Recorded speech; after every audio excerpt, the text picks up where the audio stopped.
Hello everyone, आज IBPS PO prelims का day 2 है। थोड़ी ही देर में शिफ्ट 2 खत्म होने वाली है। जैसे ही शिफ्ट 2 खत्म हो जाएगी हम उसका रिव्यू आप तक पहुंचाएंगे। और एक अपडेट है आप लोगों के लिए, जो लोगों ने RRB PO मेंस क्वालिफाई किया है उन लोगों के लिए हम बहुत जल्दी एक इंटरव्यू प्लान लॉन्च करने वाले हैं। उसके फ्रिक्वेंट अपडेट्स के लिए हमारे टेलीग्राम चैनल को ज्वाइन करें, लिंक उसकी हमारे डिस्क्रिप्शन बॉक्स में है, और इस चैनल को सब्सक्राइब करें।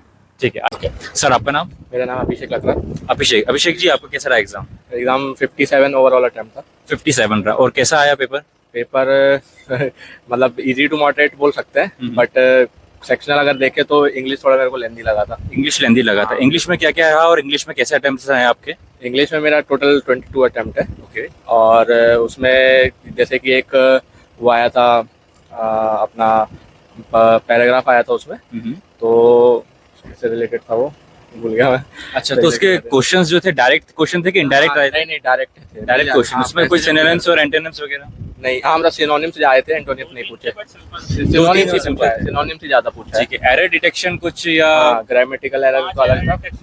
10 RCA क्वेश्चन थे, 5 word replacement, word replacement question थे, इडियम्स फ्रेज के लिए। उसके बाद फ्रेजल रिप्लेसमेंट कुछ? फ्रेजल रिप्लेसमेंट आया था ना? हाँ, फ्रेजल रिप्लेसमेंट। फ्रेजल रिप्लेसमेंट आया मतलब था। Phrasal replacement, word replacement. हाँ, ओके, वर्ड बोलेंगे उसको। उसके बाद मैथ्स कैलकुलेटिव थी काफी। मैथ्स DI calculative, में थी। ठीक है। मतलब DI किससे रिलेटेड थी? कौन सी आई थी? किस पैटर्न पे आई थी? मैन्युफैक्चर और सेल का था। मैन्युफैक्चरिंग हो रही है, ABC वो सोल्ड कर रहे हैं, बट वो क्या कैलकुलेटिव थी। कैलकुलेटेड थी। अच्छा, ये पाई चार्ट से रिलेटेड था? क्वेश्चंस लेंदी थे। नहीं, टेबल था, सिंपल टेबल था। सिंपल टेबल था। क्वेश्चंस ग्राफ था, कैलकुलेटिव थे। कौन कैलकुलेटेड थे? 5 क्वेश्चन करने में आपको अच्छा खासा टाइम लग रहा था, बट देखने में बहुत सिंपल लग रही थी। टेबल है, आप कर दोगे। मतलब क्वेश्चन काफी उसके लेंदी आए थे। काफी लेंदी। एक दो आप छोड़ने वाले थे कि एक दो आप छोड़ सकते हो। छोड़ना ही था मतलब। ठीक है। ओके, तो एक तो आ गई अपनी सिंपल कौन सी ये ग्राफ आई थी? ग्राफ वाली बार ग्राफ DI थी। दूसरी DI टेबल थी। टेबल DI थी। टेबल DI किस पे बेस्ड थी? वही मैन्युफैक्चर।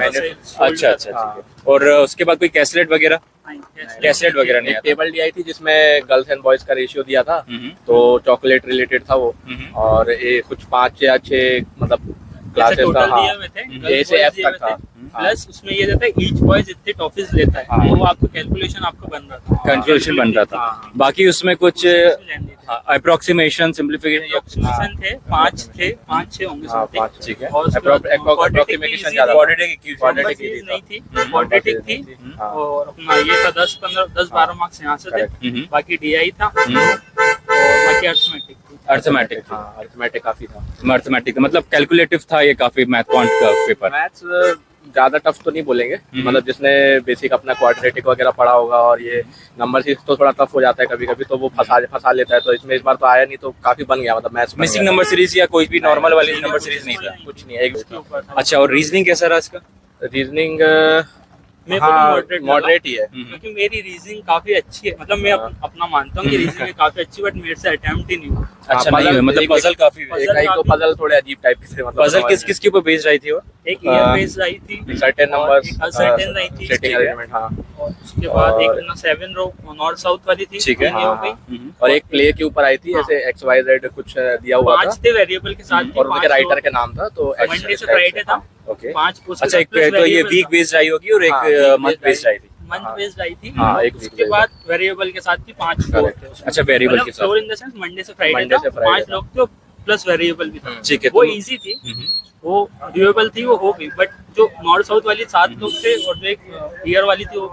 तो इसमें ओवरऑल आज की जो सेकंड शिफ्ट है उसमें इंग्लिश, क्वांट और रीजनिंग में आपको सबसे मॉडरेट या थोड़ा डिफिकल्ट लेवल किस पेपर का लगा इसमें? रीजनिंग तो था। रीजनिंग थोड़ा डिफिकल्ट, मॉडरेट लगा मेरे को। टफ ठीक है। तो नहीं है कोई सा भी। Moderate इंग्लिश लगा। लेंदी लगा बस। और इंग्लिश?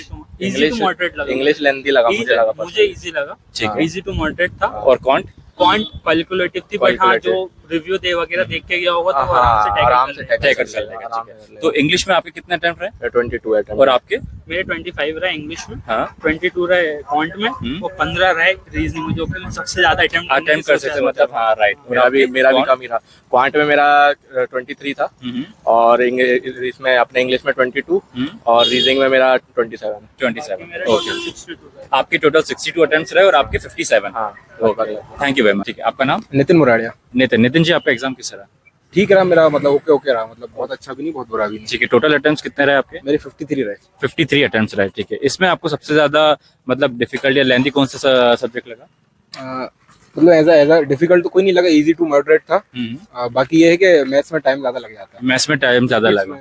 ठीक है, इंग्लिश में कितने रहे आपके अटेम्प्ट्स? इंग्लिश में तो मेरे 30 थे। इंग्लिश इजी था और मतलब एक्यूरेसी भी मतलब 100% के लगभग रही होगी। और इंग्लिश में क्या क्या आया था? इंग्लिश में आया था एरर स्पॉटिंग आए थे, पैराजम्बल आया था, पैसेज आए थे, फिलर्स आए थे। फिलर्स आए थे। तो जो एरर डिटेक्शन आया था और ये सब वन लाइनर में थे, पैराजम्बल्स भी वन लाइनर वाले थे? नहीं, वन लाइनर थे। वन लाइनर वाले थे। ठीक है, और क्वांट में आपका कैसे अटेम्प्ट्स रहा? क्वांट में मेरे 11 रहे। क्वांट में 11 रहे। कौन कौन सी डीआई आई थी?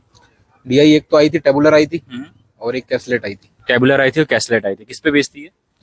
वो मैंने अटेम्प्ट नहीं करी। अच्छा, अटेम्प्ट नहीं करी। बाकी अप्रोक्सीमेशन या अप्रोक्सीमेशन आया था, क्वाड्रेटिक आया था, दोनों बहुत मतलब Easy मॉडरेट थे भी नहीं, इजी थे, मतलब बहुत Easy इजी थे। हाँ ठीक है, ठीक है। और बाकी अर्थमेटिक भी इजी था। अर्थमेटिक इजी था। मतलब देखा जाए तो फिर इसका जो मैथ क्वांट का है वो कैलकुलेटिव ज्यादा रहा। डीआई तो था, थोड़ा सा लेंदी लगा देखने में, तो इसलिए अटेम्प्ट भी नहीं करा। मैंने बना रहा था उसमें, मतलब मेरे को लग रहा था टाइम ज्यादा खा जाएगा, इसलिए मैंने अटेम्प्ट नहीं करा उसको। अच्छा अच्छा, ठीक है। और इसमें रीजनिंग?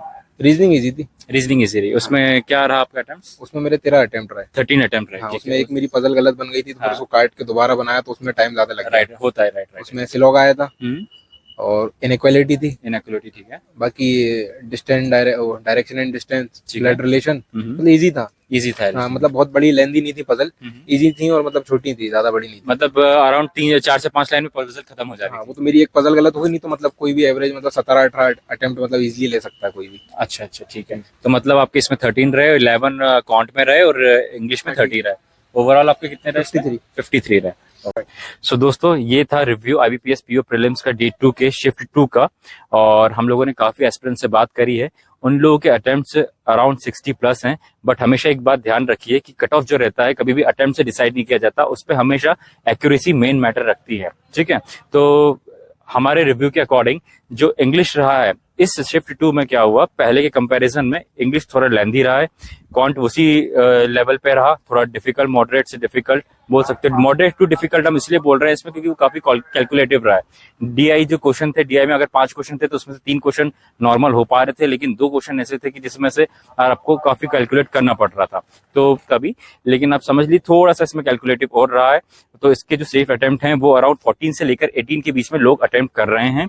और ये थोड़ा मॉडरेट टू आप डिफिकल्ट बोल सकते हैं। रीजनिंग की बात करते हैं तो रीजनिंग का जो सेक्शन है इस बार वो काफी थोड़ा मॉडरेट लेवल पे गया है, क्योंकि इसमें जो पजल्स थी वो थोड़ी कॉम्प्लिकेटेड टाइप की रही है पजल। और यहाँ पर जो रीजनिंग में अटेम्प्ट जा रहे हैं वो 18 से लेकर 24 के बीच में जा रहे हैं।